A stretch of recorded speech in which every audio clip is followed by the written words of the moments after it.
Hello, and just a thought.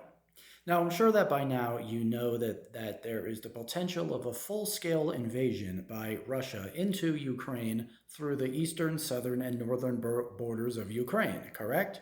And I'm sure that by now you know that much of this has been brought on by Ukrainian separatists. I think they're actually called Russian separatists in Ukraine, and what those are basically people who are ethnically Russian but have been forced to live in Ukraine ever since the heart of communism was in rage 50 to 60 years ago.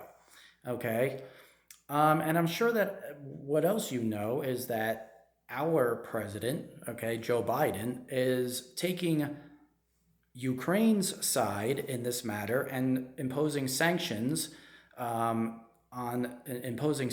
against Russia and Russian banks and the Russian pipeline that was, sponsored by Germany, and they figure that will somehow, stop Vladimir Putin from committing to this invasion plan in the first place. And other things as well, okay? Russia has been moving military personnel and supplies to all parts of the Ukrainian border. They've been moving medical and blood bank supplies to the Ukrainian border, as well as about 150,000 troops to the Ukrainian border. Supposedly, Ukraine has about 250,000 troops that are ready to supposedly defend their country.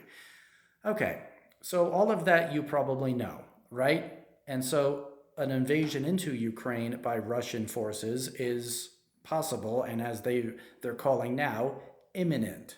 Whatever that's supposed to mean. We'll see. Okay, the Secretary of State is claiming that this is all, a go.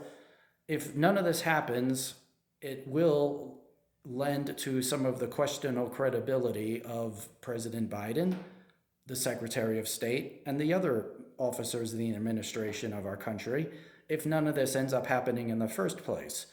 Okay, plus it should draw into question some of the legitimacy of the media that's been reporting this as if it's already a prophecy and sure to happen no matter what. Okay, let's say it does happen, okay? That being said, did you know that one of the main reasons for the potential of this invasion is that the Russian separatists who are living in Ukraine have been claiming that their people have been a victim of genocide by the Ukrainian government. I will repeat. The Russian separatists who have been living in Ukraine, many of them for many decades, their families, are claiming that they have been victims of genocide by the Ukrainian government.